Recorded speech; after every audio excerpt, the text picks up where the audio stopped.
Today is September 28th, 2015. This is a journal entry for my afterthoughts on Session 3, which was recorded a few months back and has recently been posted online. Getting up early to play was not a problem because, from what I've heard of RPG groups, a good one is hard to find.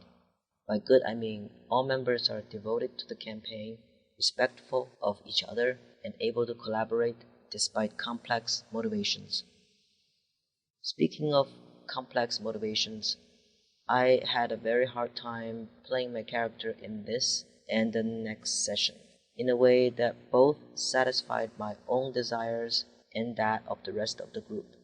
It's completely understandable for you to get frustrated with my attempt to split the party, not once but several times. I could try to justify it in character till the cows come home, but that's not productive either. If this was a TV show, the audience could judge for themselves how believable the character behavior is. But in the context of a group game, going against the flow causes unnecessary friction between people. Awkward Templar, having extensive role-playing experience, demonstrates how her character could be opposed to a popular opinion yet still move the plot forward, by first suggesting an alternative. That's better than me simply shutting down a story path without offering another way out. For the majority of the early parts, I was paying attention to the game while trying to see if any of my pre-written dialogue could be used during appropriate scenes. I know that's the antithesis of improv, but I'm taking baby steps. So expect any relatively coherent and or sophisticated sounding lines out of my character to have been written down. At the very least, this is like training to be a GM, right? Right? So Super Spells joining the session was fun. He's been like an assistant GM to angelarts behind the scenes, and perhaps even on screen, when I sense the way he's directing plot, prompting story exposition, etc. He was also using content that I put on Roll20 that I wasn't sure anyone would notice. The robot nickname, for example, was either my idea or his off-the-cuff improv. Either way, that was appreciated. Next, I temporarily cut off in-character flow of information between the Bravo Squad and the Yellow Universe characters, even going so far as stopping another player from attempting to use his character to eavesdrop. I think that was a risky move that may upset the player whose agency was taken away by force. Dark graciously let that one slide, and here is when it helps to have a good gaming group that would work around it. In a metagame sense, what I did was kind of inefficient, wasting an in-story opportunity for both sides to exchange background information quickly.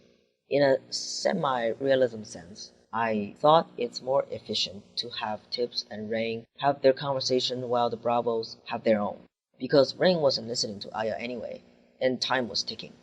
In a pretentious literary sense, this also portrays a level of distrust and shows tangibly how the two sides are not of the same world. It's us versus them, inside the room and outside the room. Also, to me, it's very important to have a progression, a contrast, before change happens.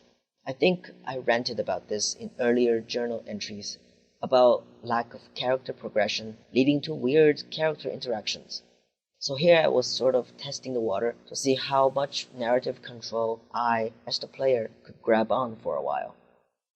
The planning meeting part was pretty tense.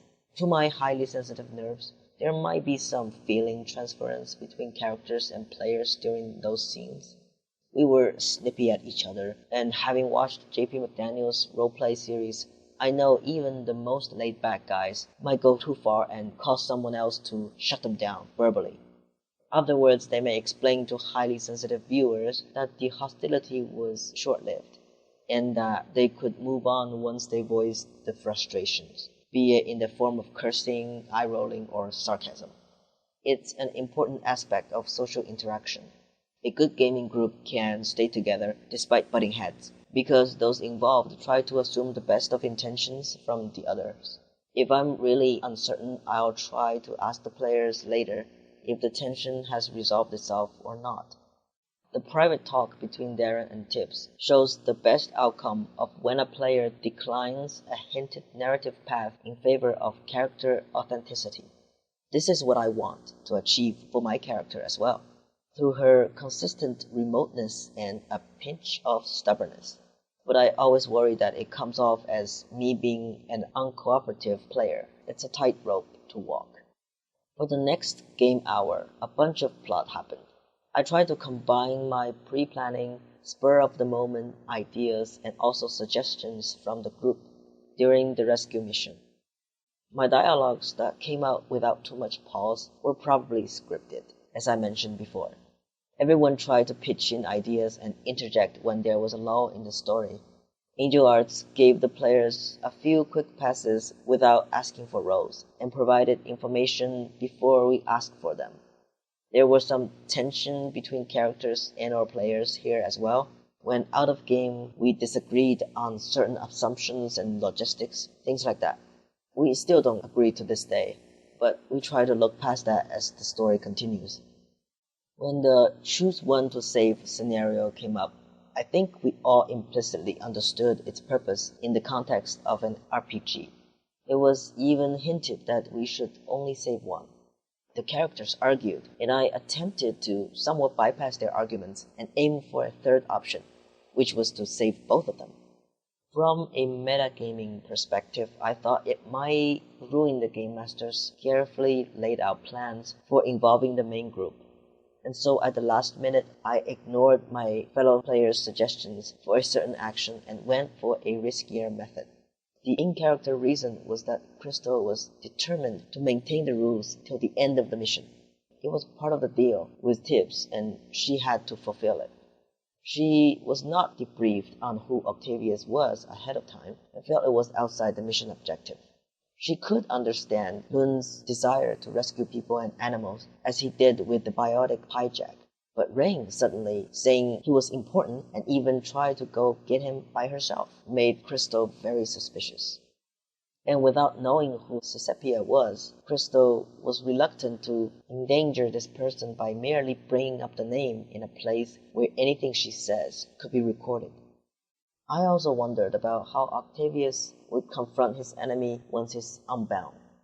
But when he ran instead, it was clear our chance was gone, even if I changed my mind again. The out-of-character reason was that if we saved both NPCs of the main group characters, it would reduce some motivation for the main group to come to the Cerberus universe to right some wrongs. I think it would be more empowering for them to save their key NPCs themselves. Of course, on the other hand, I also realized that I disempowered Aqua Templar and Super Spells when I took away their chance to be heroes. They weren't happy that the plan went to hell, and they tried very hard to compensate for my actions. But I think they forgave me for the most part. At the very least, they used the fiasco to fuel several emotionally charged scenes in this session and the one after the next. It's a productive redirection of frustration for a positive outcome. I will learn to use this technique later. You'll see. In the last hour of the session, Angel Arts spliced in a flashback video that I made independently. Honestly, the reasons were: 1. I find it difficult to improvise a sophisticated portrayal while keeping it short and precise, since we have less sessions overall and there are many other players that deserve their time to roleplay. 2. An introverted character prefers to keep their thoughts to themselves, especially if it's something that they are ashamed about. And 3. I'm a show-off. Sadly, not that skilled, but there you go. Good job on the conversational scenes, guys. Thanks for your time, especially Angel Arts, who made a lot more edits in this one than session 1 and 2. Hope you enjoyed the rest of the campaign.